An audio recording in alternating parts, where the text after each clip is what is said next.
This is the Good Neighbor Podcast, the place where local businesses and neighbors come together. Here's your host, Sophia Yvette.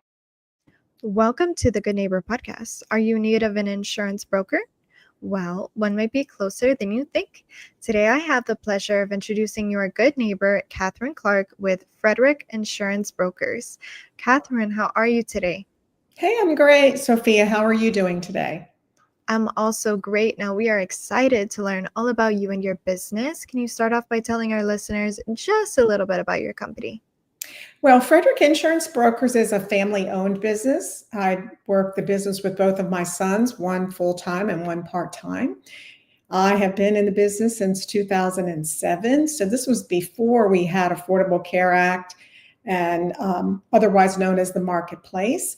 And what we do is we pride ourselves in being a partner with our clients, whether they're an individual or a family or a small business, to really guide them to know what's out there and, help them in their specific situation. So there are lots, it's quite a lot to navigate. And of course, there are a lot of changes. So it helps to have a broker, even if it's just to validate that you have a good plan.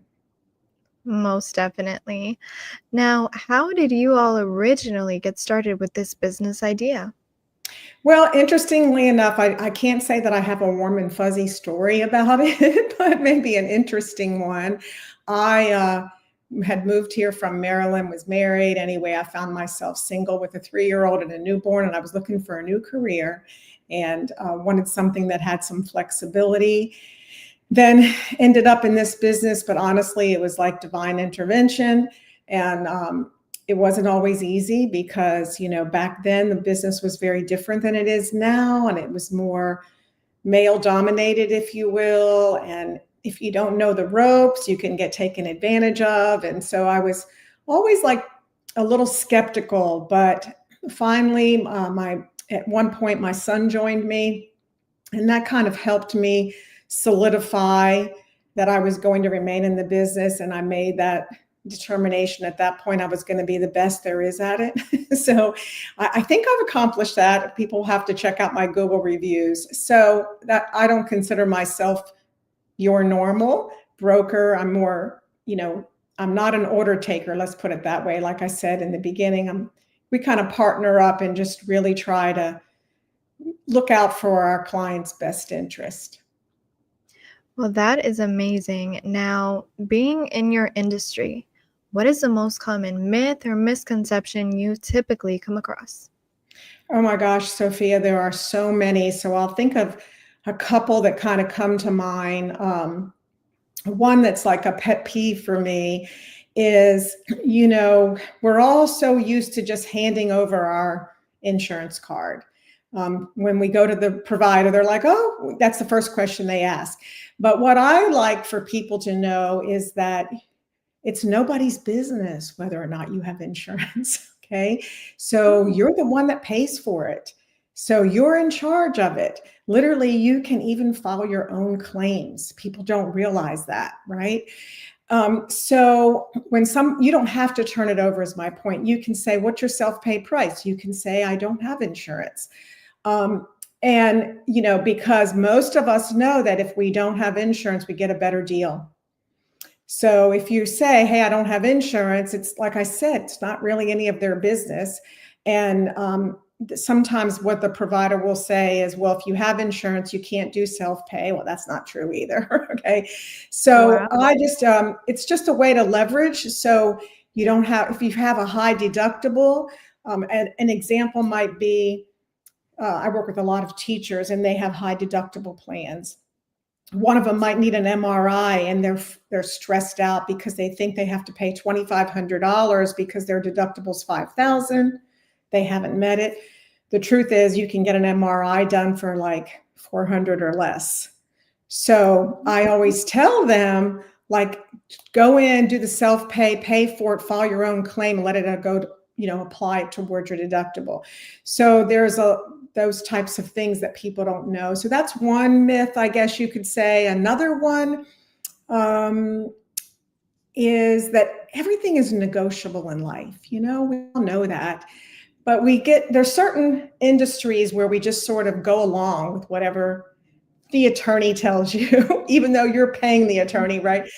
And it goes the same thing for your medical provider. And so just know that everything is negotiable. There's actually a law that was put in place, I believe it was January of 2021, that where providers have to be transparent with their pricing. And literally you can go up and down, there's an area where I live, there's 4 or 5 hospitals up and down the main road, and you can go to each one and get different pricing. So I have some resources that I use. The one I use the most is called MD Save, M like medical doctor. Mm-hmm. I'll give you like a really quick example so that you understand how this works. I had a person who had a broken ankle and he needed a plate. And he calls me, a plate in his ankle. So he calls me from the doctor's office and he says, hey, they want $23,000 for this. I looked it up on MD Save and I said, hey, it's an $11,000 surgery. That's what, in his area, that was the going rate, because it'll show you regional and national. Mm-hmm. So he turned around basically and said to the doctor what I told him to say. And the doctor they literally said, we'll do the MD Save price. So if you have knowledge, they're not going to take advantage of you, right? So those are kind of two that come to mind. The other thing that I think is a really good information for people to have mm-hmm. is that when you go into, say, an emergency room and, don't get freaked out, like they have a legal obligation to diagnose you. Okay, so I had a couple with a child, a 2-year-old that had a swollen knee and he couldn't walk and it was painful, and he went to an emergency room at one of the hospitals, and he calls me and he told me they want $39,000. And I'm like, time out. Because in my opinion, they prey on your emotions. And so I explained to him, hey, you have a legal right to a diagnosis and a treatment plan, and they'll give you the price, and then you can say, okay, or you can leave, right? Mm-hmm. And in this particular case, he ended up spending $2,000. And so what I said to him was like, look, your child's leg is not broken. We know that, right? So the first thing they're probably going to do is an MRI, and so we kind of had that discussion. But so when people go into any situation, don't sign anything. Don't sign. What if he had signed and said, okay, I'll pay $39,000, then he's kind of stuck, right? Right. So just like a couple things that come to my mind, the things that I've learned since, 2007. And I have those conversations with people every day. And I, teach my clients, like, don't accept just what they say as gospel. Ask questions. And every time, because if you don't, they're just going to bill you whatever, so. Right. Those are just the type. That's just a few, because there's a lot. Yeah. But I work with people, like, even if I have people call me, even that don't have a policy with me, because I'm sort of known for being like an advocate, and mm-hmm. I kind of say, well, here's what you need to do. So those are a couple things that I would say. Mm-hmm. I guess another really big thing is that there are plans outside of Affordable Care Act. There are PPO plans available outside of the marketplace. And a lot of people don't know that, especially younger people, because they've only been around, right, since mm-hmm. been around a long time. So. Wow. Well, thank you for sharing that with us, Katherine. Now we are almost out of time today, but before we go, let's switch gears for a second. We know marketing is the heart of every business. Who are your target clients or customers, and how do you currently attract them? I work with individuals, specifically self-employed. They need a lot of help, families and small groups, like under 15 people, small groups. My marketing is primarily through, my Google reviews. Mm-hmm. People see and learn about me there, and really referral, because I've been doing this for so long. I also have a lot of people who refer me from their whoever they get their auto insurance from. So those are my primary sources. There's lots of them, but they're the primary ones.